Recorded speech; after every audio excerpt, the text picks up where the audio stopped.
Hello guys, nandito tayo ngayon para pakita ko sa inyo kung paano ko ginawa itong nakikita nyo dito sa screen. Bali 9 days ko na ngayon sa Fiverr and sa kasamaang palad wala pa tayong client pero okay lang, tuloy-tuloy lang tayo. Kasi sabi nga nila hanggat may tiyaga, may nilaga. So ngayon papakita ko sa inyo guys kung paano ko to ginawa. Ginawa ko na to, ginamit ko na to doon sa isang gig ko doon sa Fiverr. Doon sa mga wala pang masyadong kaalaman dito sa Adobe Illustrator. Kasi ito yung kalimitan yung ginagamit ko. So gusto ko sana maipakita sa inyo kung paano ko to nagawa. Para kung mayroong mga interesado na gumamit ng Adobe Illustrator para doon sa kanilang mga gig o sa kanilang mga project, magamit nila ito. So, hindi ko nahabaan yung aking introduction, yung mga aking mga papakilala nagawa ko, nasabi ko na doon sa mga nauna kong video. So, mga ilan lang yung tools guys na gagamitin natin dito. Mga major tools. Isa na dito yung clipping mask. Yan yung pinaka-importante dito kasi magka-crop tayo ng ating mga images para magamit natin dito sa aking design. Tapos, yung, yun, magta-type lang tayo ng text, kung makikita nyo. Tapos, at iba pang mga effects na kailangan natin gamitin. Guys, umpisa na natin para hindi na umabang masyado yung aking introduction. Importante naman may pakita ko sa inyo. Kasi, baka may mga interesado sa inyong gumamit ng Adobe Illustrator. So, umpisa na natin guys. Papakita ko na sa inyo. So, dito tayo. Ito guys, na-prepare ko na to. Bago ako gumawa ng design, kumuha na ako ng nag-isip na ako ng idea kung paano ko siya gagawin. Tapos, kumuha na ako ng mga materials na pwede kong gamitin para dito sa aking design. So, ito, kung makikita si Kobe nandyan, kinuha ko lang yan sa Google. Tapos, to din sa Google, itong kanyang logo, si Black Mamba. Itong background, so kumuha na lang din sa Google. Tapos ito guys, makuha nyo to sa pre-pick kung gusto nyo. Itong mga gradation na to, itong gradient, set of gradient na pwede nyo makuha. So punta lang kayo sa pre-pick, papakita ko siguro sa mga ilang susunod na video. So guys, umpisa na natin para mapakita ko sa inyo. Namamadali naman ako kasi ayokong mahaba yung video na aking ginagawa. Shoutout nga pala kay Sir Ridel, yung ating hero din sa Fiverr, nagbibigay inspirasyon sa maraming mga designer at sa mga nagbabalak pumasok sa Fiverr para makapaghanap buhay. So guys, dito pakita ko sa inyo. So ang unang gagamitin nating tools para makrop, so yung pen tool. Ayan, lagyan ko lang siya dito. Ayan, makikita nyo yung pen tool. Dito ko siya kinuha. Para makita natin yung magkaroon siya ng guhit. I-click nyo to. Kailangan nasa ibabaw tong isang to. Tapos, click nyo lang yung kulay. Para magkaroon ng kulay yung linya na inyong gagamitin. So, ito kailangan guys ng practice. Siyempre, sa una mahirap. Pero, pag na-practice nito, masasani din kayo. So, start natin siyang i-trace. Yung gusto natin makuha kay Idol, kay Kobe. So, ganyan lang guys. Umpisa. Tapos guys, itong mga designer, alam na nila to. Ito naman ginawa ko pang video para doon sa ating mga baguhan na gustong matuto nitong paggagawa ng design. Ito mga katulong guys para sa inyo kung interesado talaga kayong pumasok sa Fiverr. So, sundan nyo lang yung galon ng aking cursor. So, ganyan lang. So, kalimitan ginagawa ko, pag ganito nag-trace ako, pag nagbatak na ako ng linya, ititik ko ulit yung point doon. Tapos, hagod ulit ako dito. Sundan nyo lang. Huwag nyo ilalabas guys doon sa mismong balat ng ating tinitrace para hindi magkaroon ng parang bleed yung labas. So, huwag niyong madaliin. Siyempre, sa umpisa mahirap. Pero, guys, pag sanay na kayo, madali na lang din itong gawin. Katulad din to nung kay Sir Edel, siya nga lang, gamit na nga lang Photoshop. So ako naman, kasi nagtrabaho ako sa signage, kalimitan kasi kailangan namin yung kumbaga vector file, yung may linya, kasi ginagamit namin sa machining pag nagka-cut kami. So, kaya mostly ang gamit ko ay Adobe Illustrator. So guys, ganito lang, sundan nyo lang yung pag-trace ko. Click nyo yung point na yun, tapos isunod nyo lang dyan sa balat niya o kung sa anumang bagay na tinitrace nyo para yan, ganyan lang. So guys, padadali na natin. Hindi ko na pakikita yung napakahabang ano nito, pag-trace ko nito para hindi kayo mainip. Siguro pag fast forward ko na lang pag gagawa ko ng post-production nitong video. So, ito muna ang gagamitin, pen tool. Tandaan nyo, pen tool. Tapos, i-clipping mask. Papakita ko sa inyo mamaya. Yan. Ganyan lang guys. Tuloy-tuloy nyo lang. Ito, alam na ito ng mga designer. Ito naman, ginawa kong video para sa ating mga baguhan. Sa mga gustong matuto nitong AI. Yung, alam ko yung iba marami na sa Photoshop. So guys, pabilisin lang natin. Tapos, kita-kita tayo mamaya.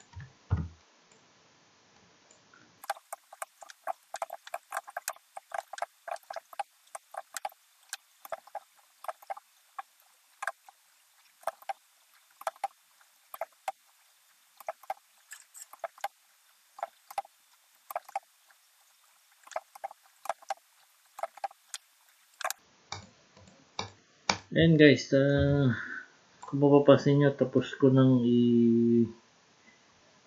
i-trace si Kobe, yung katawan niya, mukha. So, tatanggalin natin mamaya yung background. Ngayon, paano siya tatanggalin? Kasi nasa ibabaw natin, make sure lagi nasa ibabaw. Yan, makikita nyo yung orange na line. Pag nakikita nyo siya, ibig sabihin nasa ibabaw siya ng ating tinrace na image. So, gagawin lang natin guys, i-select natin pareho yung linya na ginamit natin. Nakalock siguro to. So, unlock mo natin. I-select natin pareho guys, si Kobe at saka yung ating linya kasama. Tapos right click lang tayo. Makikita nyo dito, meron ditong make clipping mask. So, i-click lang natin si make clipping mask. Yan. So, nawala na yung background niya. So, tapos na tayo guys kay Kobe. Punta naman tayo guys dito sa kanyang Black Mamba logo. So, ganun din guys yung proseso. I-trace din natin siya para ma-clipping mask din natin. So, ito medyo masalimuot to. Madami yung parte i-trace natin kasi lahat yan dapat matrace natin. So, pakita ko sa inyo kung paano. So, una gagawin ko, i-trace ko muna itong labas. Yan, ganun din yung proseso guys. Ulitin lang natin yung ginawa natin kay Kobe. So, make sure lang guys kahit paano kasi ito, makikita na yung labas. So, make sure na kahit paano dikit dun sa linya. So, wala tayong guhit ngayon kasi, ayan, pag nakita nyo may guhit dyan, blank, wala siyang kulay. So, click nyo lang dito kung ano, kahit anong kulay na pwede. So, lalabas ulit siya. Tapos, trace natin muna guys yung labas. Pabilisin ko na lang ulit. Tapos, balikan ko yung importante kasi mamaya yung loob, kailangan nyo makita kung bakit siya kailangan i-trace din.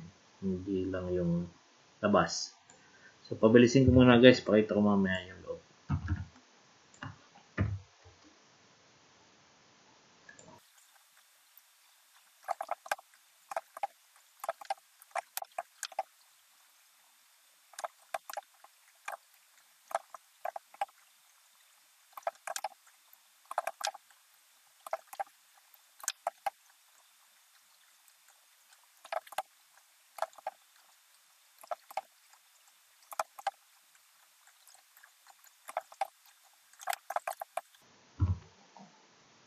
Ayan guys, kung makikita nyo, na-trace ko na yung pinakang labas nung ating ika-crop. So, ang kasunod, i-trace natin, kailangan natin i-trace itong mga loob na to para hindi natin makita. Kung makikita doon sa pagitan, makikita yung snakes, yung balat ng snake doon. So, hindi ko siya kailangan. So, kailangan nating i-trace din itong parte na loob. Kung makikita nyo, labas na-trace na yan. Yung kulay orange na naka-highlight. So, na-trace na yan. So, papakita ko ngayon yung loob. Tapos, pakita ko din kung paano hinahagod yung ating pen tool para at least may idea kayo. Guys, balik ulit tayo dito Ayan, tingnan nyo mabuti. Ito si pen tool. Tapos, ako kalimitan, nag-start ako. Pakita ko na to kasi importante to sa inyo. Doon sa mga baguhan. Sa mga dati, alam na nila to. Baguhan. Ito, kalimitan, nag-start ako dito sa mga ganito. Sa corner. Or pwede din dito sa corner dito. So, guys, click nyo lang muna. Tapos, pag ganitong mga round kalimitan, doon tayo pumupunta sa gitna. So, atake nyo. Kung makikita nyo, nagbe-bend siya yung linya, tapos bitawan nyo lang. Pagka bitaw nyo, i-click nyo ulit yun, yung point doon, tapos punta kayo dito sa point dito, hatakan nyo ulit, tapos makikita nyo, nag-a-align siya doon sa yan. Sa una mahirapan kayo, pero ito pag sanay na kayo, madali na lang din. So, i-click nyo lang dyan, ulit sa point, punta kayo dito sa point na to, kasi yun ito yung ating susundan. Tapos point dito. Pag mga straight guys, kahit hindi nyo i-click yung point, pwede nang tuloy-tuloy. Ito maliliit na ganitong portion, okay na yan. Kahit hindi nyo na-event masyado kasi hindi na siya mapapansin. So point. Pag mga straight point na lang, huwag nyo nang i-click yung point doon. Tuloy-tuloy nyo lang ganyan. Tapos dito, point din. Yan. Tapos guys, magkukurba na naman tayo. So, ito, kung titingnan ko, pwedeng hindi na doon kasi pwede na dito ang hatakan yan. Kasi maliit na yung curve niya. So, hatakan nyo ulit. Tingnan nyo kung lilinya na siya doon si tinitrace natin. Yan. Kahit pa paano, close na siya doon. Ito. So, i-click nyo lang ulit yun kasi galing tayo sa kurba. Click nyo ulit yung point. Punta ulit tayo dito straight kahit hindi nyo na ulit i-click. Taas ulit tayo doon. Tapos dito, ito hindi masyadong kurba, hindi siya papansin. Click nyo lang. Point ulit. Dito ulit. Dito ulit. Point. Tandaan nyo guys, sa loob yung ating tinitrace. So dito lang tayo sa loob maglalaro. Ito medyo mahaba guys. Punta tayo dito lang sa gitna. Ayan. Natakan nyo lang. Tapos, click nyo yung point ulit doon. Yung node. Tapos, click nyo doon sa corner doon. Hatakan nyo konti kasi maliit na lang yung kurba niya. Medyo madulas yung aking kamay. Yan. Tingnan nyo lang kung practice lang to. So, hindi masyadong perfect pero okay lang. At least napapakita ko naman sa inyo. Tapos, click nyo lang ulit yung point. Click dito. Click doon. Dito. Ito, konti lang yung kurba. Hindi siya mapapansin. Click doon. Click dito. Click dito. Tapos, hand tool. Pan. Click nyo ulit yung point pag bumitaw kayo. Tapos, i-close nyo na kasi nandun yung pinaka-umpisa. Yan. Yan. Pagkatapos nyan guys, ang mangyayari nyan, kailangan natin siyang i-compound path kung tawagin. Kasi meron tayong kinakailangang i-crop din dun sa loob. So, ang kailangan natin gawin, ilak muna natin itong image ni Snake. Ang shortcut, Control 2 para malak. Tapos, select natin yung ating mga linyang ginawa. Pagtitrace. Yan. Tapos, right-click tayo. Makikita natin dito guys. Ito. Make compound path. Pag tinlik natin yan, yan. Ibig sabihin, awan ko kung anong tamang termino. Pero, ibig sabihin, buo na siya. Parang gano'n. Tapos guys, para maklipping mask natin to, katulad ng ginawa natin kay Kobe, i-unlock natin tong image na nilak natin. So, punta tayo dito sa object. Unlock. Yan. Tapos yan guys, makikita naman natin yung orange. na nilinya natin nandiyan sa ibabaw. So, visible siya. Ibig sabihin, nakikita siya. So, ang gawin ulit natin, guys, select natin lahat, yung image, pati yung ating pin and trace. Yan. Tapos, right-click, make clipping mask. Yan. Ayan, guys, yung titingnan natin. Yung loob na crop siya, pati yung labas. So, yan yung ano. Ito, meron isang party dito. Pero hindi naman siya mapapansin na masyado. So, okay na yan. So, na-clipping mask na natin. Kung titingnan natin, guys, ito. Ayan na si Kobe. Ito na si logo. Na-clipping mask na natin. So, okay na to. Yung background, wala naman tayong babaguhin dyan. So, kailangan natin kasunod, guys, itong text na to ni Mamba Out. So, yun yung ating gagawin. So, ang alam ko, ang tanda ko. So, pag magta-type tayo, guys, i-press lang natin yung T. Makikita natin yung cursor, parang may ganun. Click natin dyan sa ating drawing space. Tapos, type ko si Mamba. Caps lock tayo. Mamba. Yan. Si Mamba muna. Kaya ko nga pa makita nyo. So, ang font na ginamit natin dito, guys, kung gusto nyo makita, ito, meron dito tayo. So, yung type, meron din tayo dito, type font. Hanapin mo kung anong font na ginamit dyan dito sa mga susunod. Pero ako, dito ako pupunta sa kabila. Kasi dito, guys, pag kinlik mo to, ayan, makikita mo na, nagbabago siya. So, may chance ka makita kung ano yung tsura ng font na gamitin. So, ang ginamit natin dito, guys, ito, NBA Lakers Showtime. Yan. Ito, guys, kung mapapansin nyo, yung M malaki. Pero ito, pag tinet natin, hindi natin ika-caps lock. Caps lock natin M. Mamba. So, halos magsisinlaki siya pag tinet natin. So, ang gawin natin, caps lock natin, Mamba, type mo. Tapos, guys, ang ginagawa ko dito, i-alt natin, kasi yung spacing, yung curve ng bawat letter, medyo malayo. So, para paglapitin natin siya, guys, alt, press niyo yung alt. Yung arrow key ng ating keyboard, press mo kasi pakaliwa. Ayan, lumalapit yung ating spacing ng bawat text. Okay. Ngayon, ito kasing font na to, hindi siya lumalaking ganun, mas malaki kaysa doon sa ibang letter. So, ang gagawin natin, guys, ganito. Copy mo natin kasi kailangan natin siya doon sa out. Ayan. Tapos yan, guys, click mo yun, yung Mamba, i-right click natin, makikita natin dito, guys, ito, create outline. Click natin. Yan. Sabihin, pag create outline, ano na siya? Outline na siya. Hindi mo na siya ma-edit. Hindi mo na siya pwedeng edit. Hindi mo na siya pwedeng i-type ulit ng bago. So, ang ginagawa ko dito, guys, pag ganito, gusto kong palakihin yung M. I-click natin, right click, ungroup.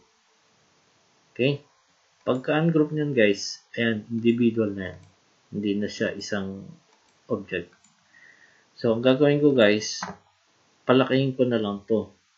Kasi gusto kong masunod yung mas malaki yung M. Yan. Pinalaki ko siya ng konti. Tapos to, guys, ilapit natin konti ito. Para at least mag-match siya dun sa spacing niya. Yan. So, okay na siya, yung Mamba. Ngayon, dito naman tayo sa out. Ito, hindi pa natin na i-create outline, guys. Pwede pa natin siyang i-type. Select natin, highlight natin. So, type natin, out. Yan. Pagka out, makikita nyo, dikit-dikit siya masyado. So, i-turn natin ulit siya palayo naman. Kasi magkakadikit. So, ano yung command? Ano yung shortcut? Ito, alt ulit. Tapos, pakanan naman para maglayo-layo siya. Yung arrow natin, pakanan. Yan. Out. So, sunod, katulad ng ginawa natin dito sa Mamba, click natin to, right click, create outline. Okay. Pagka-create natin ang outline, click natin ulit, isang buo pa siya. Right-click ulit, ungroup. Yan. Na-ungroup na natin guys, ibig sabihin, isa-isa na siya. So, pwede natin palakihin si O na hindi kasama yung dalawa. So, ayan guys. So, tingin ko konti lang. Lapit natin konti lang. Ayan. Mukhang okay na naman. Hindi siya masyadong problema. So guys, ang kasunod natin gagawin, kung makikita nyo, meron siyang parang border o outline sa labas na golden. So, anong gagawin natin? So, tingnan nyo guys to ha. Ang kasunod na tools natin dito, yung tinatawag na offset path. Pero bago yan, ang gawin muna natin guys, itong mamba lang muna ha, huwag nyo isasama yun kasi iba yung group nitong out. So, select nyo yung lahat ng mamba, tapos punta kayo dito sa object. Ayan, tingnan nyo, object. Makikita nyo, ayan, ulit, si compound path. Tapos, click nyo si make. Ayan. Ibig sabihin, pag kinumpon path natin siya, buo na ulit siya, sa buo. Ganun din gawin natin dito sa out. Select natin lahat. Pwede natin i-right click pala guys. Ayan. Right click natin. O hindi. Kasi nandiyan yung release. So, select natin lahat guys. Punta tayo sa object. Punta tayo sa path. Sa compound path. Make din. So, tingnan natin. Ayan, pag tinlik natin, isa na rin siyang buo. Anong kasunod guys? Para magkaroon tayo ng border na golden. Ayan, tingnan natin. Yan. Kasi nagagawin natin guys, select natin si Mamba. Punta tayo ulit kay object. Punta tayo kay path. Sundan nyo mabuti ha. Ulitin ko. Object. Punta tayo kay path. Ay, teka. Hindi pala natin select. Select natin si Mamba. Object, path. Makikita nyo dito, lalabas yan. Offset path. Yan, tingnan nyo mabuti ang offset path. Click nyo. Pag kinlik nyo yan guys, may mga lalabas na ganito. 10px kasi naka-pixels tayo. Px yung nakalagay. Ito wag nyo pakalman. Ito click nyo guys, preview. Para makita nyo yung laki no kalalabasan ng border. So, pag tingnan nyo masyado siyang malaki, tingnan ko. Lagay ko lang muna sa 5. Yan, siguro 5, okay na. At least kahit paano makikita siya. So, click natin guys. Okay. Yan. Makikita nyo, parang nagtaba, hindi na siya mababasa. Ayun, ang kulay natin guys, na andun, golden. Ito, nakuha ko na to. So, select natin, yan. Select natin yung ating labas, yung pinakalabas ng mamba, yung ating offset. Tapos, i-press nyo yung I sa keyboard, I. Tapos, mag-click kayo kung ano mang gusto nyong kulay. Yan. Yan. So, yan. Yan muna. Ang tawag dyan, guys, is gradient. Yan. Paano natin mababago yung angulo ng gradient? Click nyo to. Gradient tool. Yan na. Ayan. Pwedeng manual, pero doon tayo sa hindi manual para ano.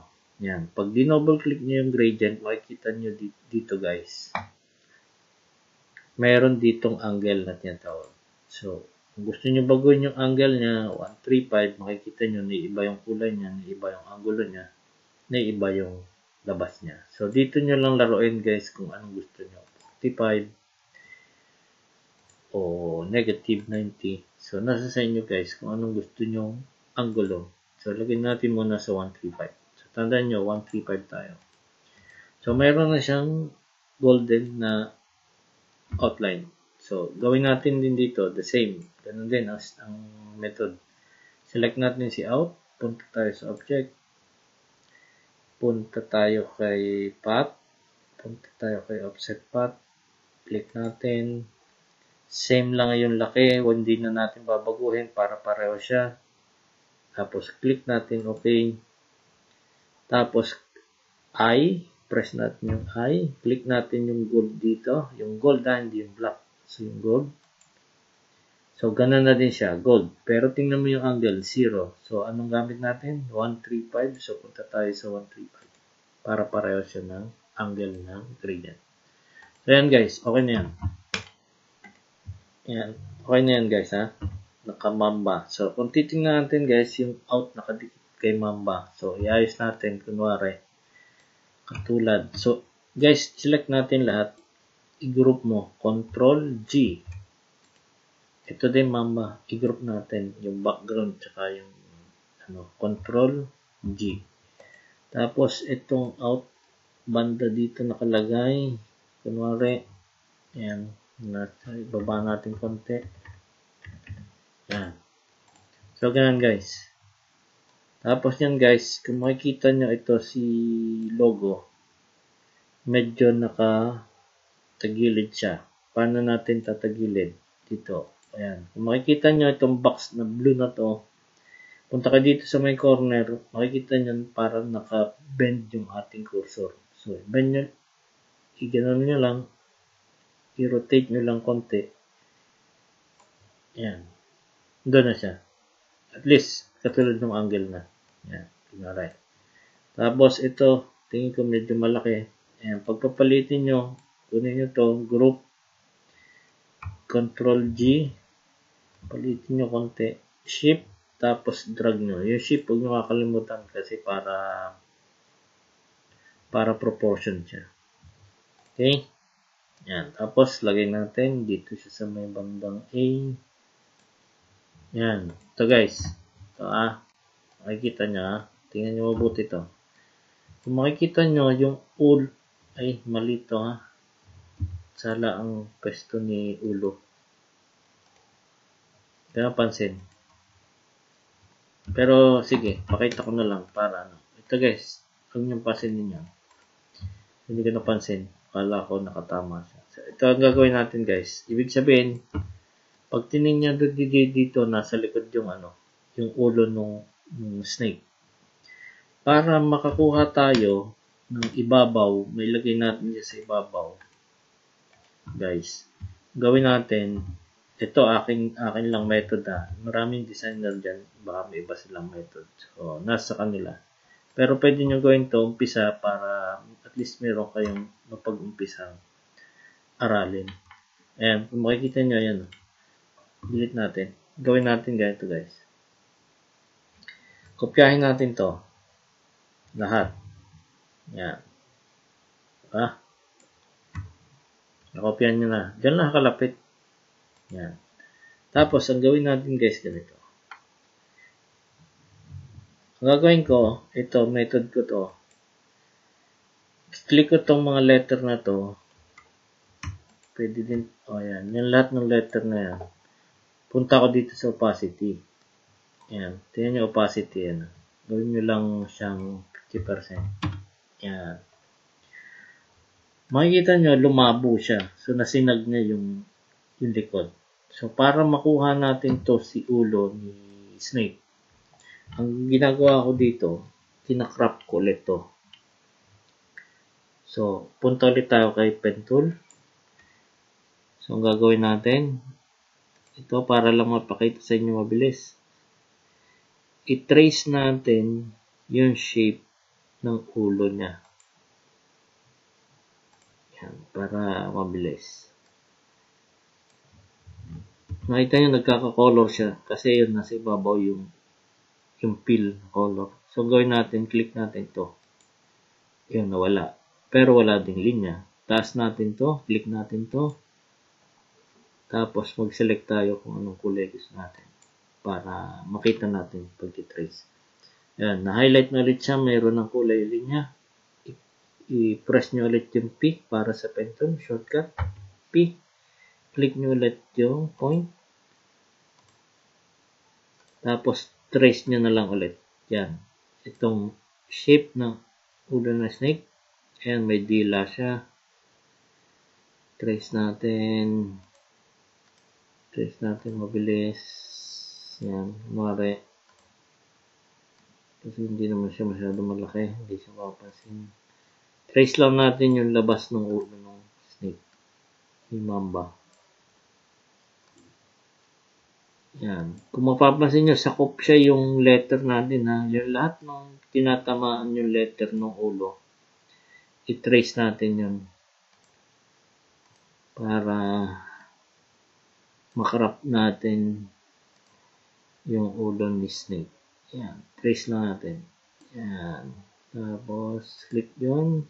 Ito. Bend ng konti. Click mo ulit ito. Bend ng konti. Tapos, click mo ulit ito.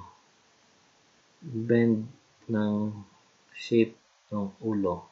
Yan. So, buo na siya guys. So, makikita nyo, buo na yun. Yung ating ulo ng snake. Makikita nyo yung ating letra. Ayun. Malabong letra. Ayun. Yun. Hindi natin siya papakalman ha. Hindi nyo kikibuhin. Huwag nyo kikibuhin yung letra. Gawin nyo, i-click nyo yung letra. Control 2 para malak ulit siya. Control 2. Ayan, lock na ulit. Kahit i-click nyo, hindi na siya gumagalaw. Pero itong logo natin, ayan, pag kinlik mo, na-highlight siya. So, ibig sabihin, hindi siya nakalock. So, anong gagawin natin? Para mapaibabaw natin si ulo, i-clipping mask natin itong logo. So, select natin yung buong logo. Tandaan nyo hindi masiselect yung letra kasi nakalock siya. Yung logo at saka yung ating pinantrace na linya. Tapos nyan guys, right click ulit. Make clipping mask. Yan. Ayun na si ulo ngayon. Ngayon, paano natin ilalagay doon ng eksakto? Pwedeng kung gusto nyo, manual. Pakita ko. Kung gusto nyo manual lagay, pakita ko lang ha. Drag nyo siya doon, tapos i-manual nyo. So, nasa ibabaw na siya. Pero kung gusto nyo, eksakto yan guys, na mapalagay dyan, ganito ang ginagawa ko. Tingnan nyo mabuti. Diba nakalock tong mga letter na to? So, punta kayo dito sa object, i-unlock nyo siya. Unlock. Okay? So, naka-unlock na siya. Tapos, ganyan guys, select nyo yung letter at saka si ulo ni snake. Para mapaibabaw siya, i-control X nyo muna para sure na nasa ibabaw siya. So, mawala siya kasi control X, ibig sabihin parang cut. Tapos, control F. Same position. Doon pa rin siya pumatak. Same position. Tapos yun guys, i-group nyo. Control G. Yan. So, naka-group siya guys ha. Nasa ibabaw siya ng lahat ng to. Tapos, click natin siya kasi naka-group siya kahit saan mo siya click. Tapos, click natin tong corner nitong mamba dito. Diba? Pareho natin siya na-click. Tapos, i-click ulit natin to. Bitawan natin yung ating keyboard. I-click lang natin. Yan. Ibig sabihin yan guys, mag-a-align tayo sang-ayon dito sa parang naka-double highlight na to. Para masakto natin ito malalagay ito. So, ang gagawin natin, pag naka-double highlight na yan, punta tayo dito sa align. Ayan, align tool. Dahil dadalhin natin sa pakaliwa, i-click natin to. Yan. 100% yan. Accurate yan. Sakto-sakto yan guys. Walang paltos. Doon siya papatak sa pinanggalingan natin. Yan. Andun pa rin yung ating unang, yung mamba na malabo. Yung ating nilas opacity. So, ang gawin natin guys, click natin kasi nasa ibabaw naman siya. Right click, ungroup. Okay. Sabihin yung ulo at saka yung text nating malabo, ungroup na siya. Ayan, tama. Drag ko to ha. Click ko yun. Drag ko. Ayun siya. Malabo. Kasi nasa ibabaw siya. So, gaya natin. Delete natin. So, ayan guys. Nasa ibabaw na si ulo. So, okay na siya. So, ayan guys yung technique nitong aking ginawa para magawa ko to. So, paano natin ayos ngayon? Ayos natin. Ito, ready naman yung background na kasi kinuha ko lang yan din sa sa pre-pick sa Google. So, search lang kayo ng background na gusto nyo para magamit nyo. So, bago pa lang kayo mag-umpisa, dapat inisip nyo na kung anong mga layout, kung anong kulay na gagamitin nyo kahit pa paano para at least mabilis yung magiging trabaho nyo. So, ito, kung tutusin mabilis to, dapat kalahating oras na pala. Mabilis lang naman to kung hindi ko tinuturo. Siyempre tuturo kaya medyo matagal. Kung makikita nyo to guys, ayan, nandun sa corner. So, ang gawin nyo lang guys, kunin nyo si Kobe. Lagay nyo dyan. Tapos, gamitin nyo si align. So, select nyo to pareho. Double highlight nyo si, click nyo ulit si background. Pag na double highlight siya, click nyo dito. Siyempre, dadalhin, gusto nyo siyang i-align sa left side. Tapos, makikita nyo ibaba, hindi naka-align. Align down tayo. Align bottom. So, sakto siya sa baba, tsaka sa tabi. Yung sukat niya kasi parehas ng sukat ng ano. So, sakto din siya doon. Tapos guys, makikita nyo, meron parang naka-shadow si Kobe doon na malaki. So, ang gagawin nyo lang guys, click nyo si Kobe. Tapos, hold nyo si Shift at Alt. Hold si Shift at Alt. Tapos, teka. Para hindi kayo malito, ano lang, Control, select nyo si Kobe, Control C, Control F. Ibig sabihin guys, kinapin nyo siya, tapos pinis mo sa front. So, pag dinrag mo yan, dalawang siya. So, malaki siya, diba? So, palaki natin. Punta ka dito sa my corner, hold mo yung Shift key, drag mo siya. Kung anong gaano kalaki yung gusto mo. Yan. So, na-cover siya kasi nasa ibabaw siya, guys. So, gawin mo, click mo si Kobe, click mo rin si background, right-click, arrange, send to back. Yan. So, dalawa na siya. Dalawa na si Kobe. Pero kung makikita nyo, guys, isit ko konti dito. Kasi parang gano'n. Kung makikita nyo, pareho siya. Makikita mo dito, hindi masyado. So, ang gawin nyo guys, katulad ng pinakita kanina, click mo yung malaking yun, punta ka kay opacity. Ayan, opacity ulit. So, gawin mo lang siyang 50. Tingnan natin. O, tingkad pa. So, gawin natin siyang, mga 25 lang. Press opacity. So, ayan na. Andiyan si Kobe at saka yung ating shadow ni Kobe. O, tapos nito guys, okay na naman to. Gawin mo. Group mo lang yan lahat. Tapos, drag mo lang siya doon sa ating layout. Yan. Mapapansin natin, parang medyo malaki. So, hindi natin magagaya lahat. Yan. Medyo malaki siya. Pero, gusto ko lang nang pakita sa inyo. So, ganun ulit. Punta ka din sa corner. Hold mo yung Shift. Drag mo ng konti. Shift Alt. Gawin mo.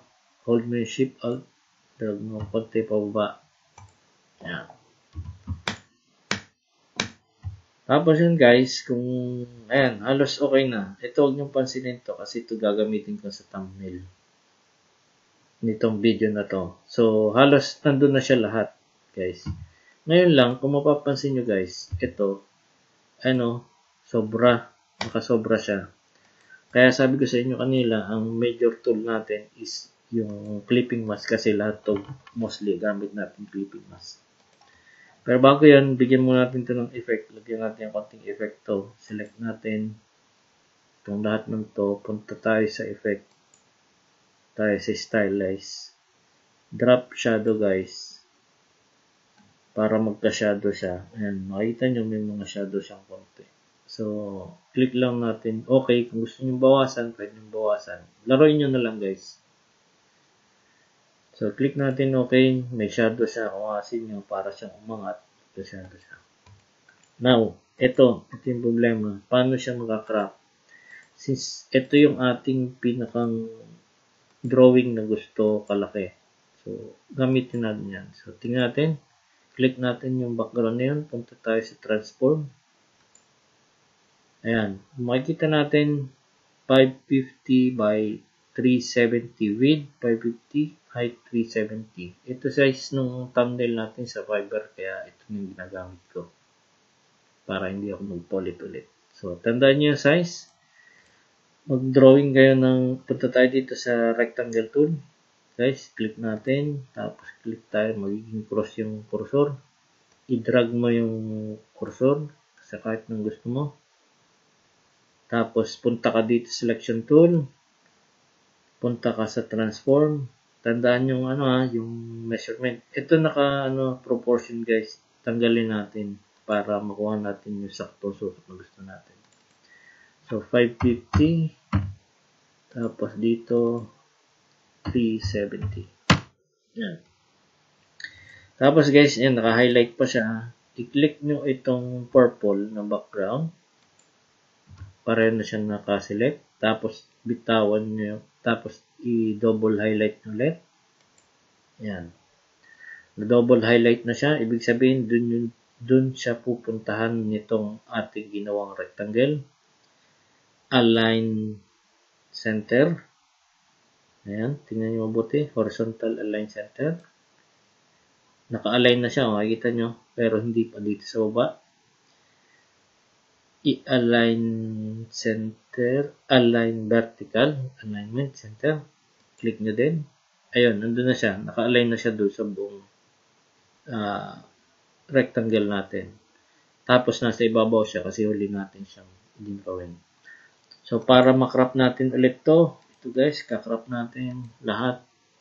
Select natin lahat. Right click. Make clipping mask. Ayan guys, nawala na siya.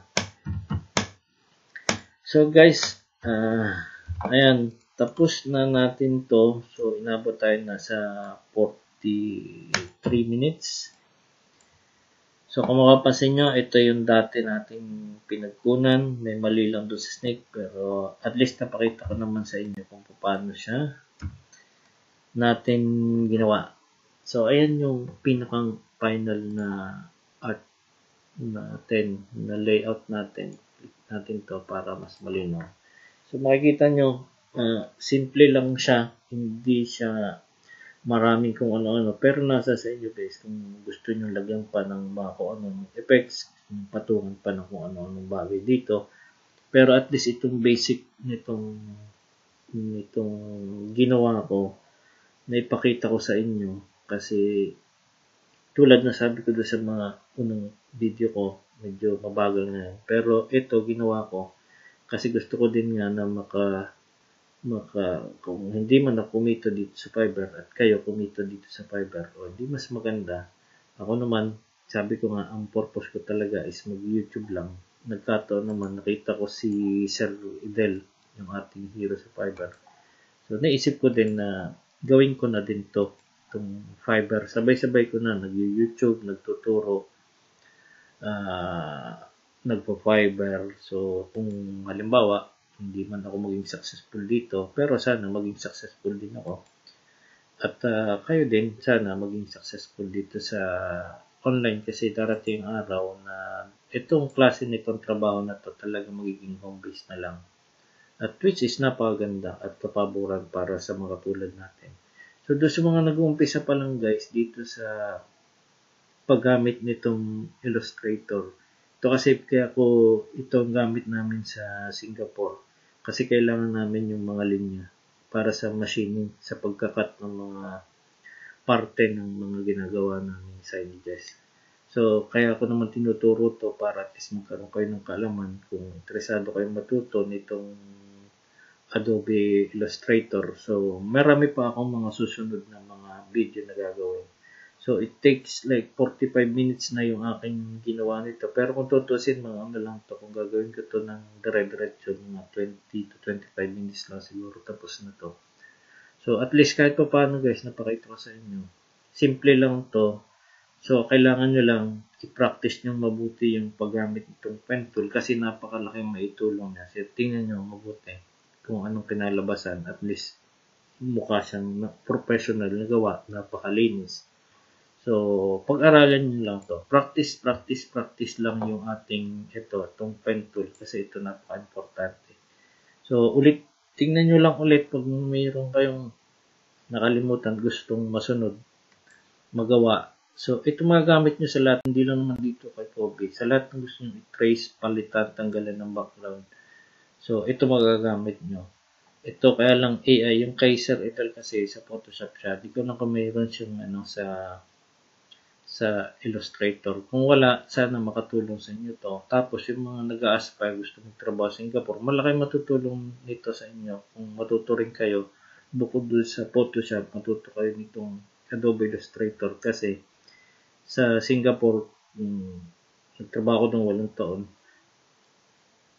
Kung marunong din kayo nito, pwede rin kayo magtrabaho sa mga signage company doon. So, medyo malaki yung kikitain nyo doon. So, minimum siguro, kikita kayo at least mga 80,000 sa pesos. Yun yung minimum na sahod pagdating doon sa mga graphic or signage designer. So, guys, sana may natutunan kayo dito sa tutorial na to. At sana, supportahan nyo din ako. Click nyo yung ating subscribe button dyan sa baba.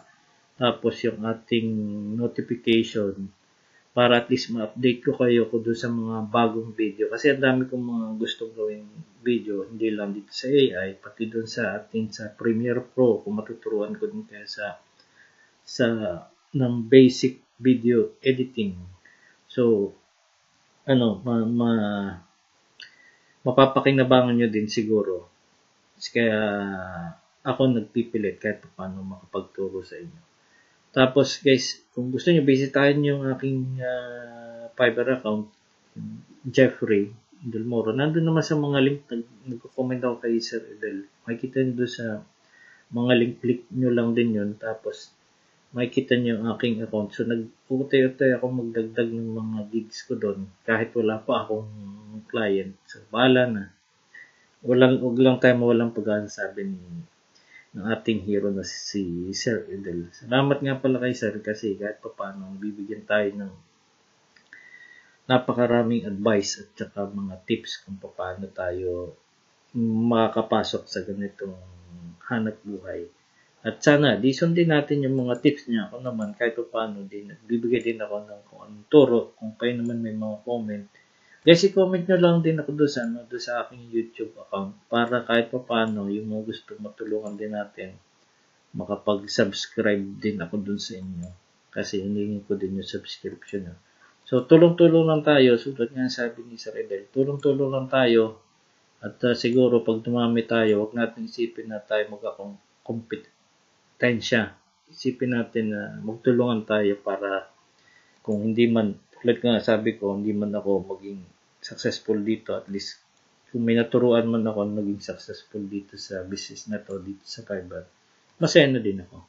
So guys, hindi ko na habaan pa, hanggang dito na lang at sana may natutunan kayo. Huwag nyo kalimutan, subscribe button, tapos click nyo notification kasi gagawa pa ako ng napakaraming video para dito sa Adobe Illustrator. So guys, kita-kita tayo sa susunod at click nyo yung aking subscribe button. Please. Thank you so much at kita-kita tayo muli.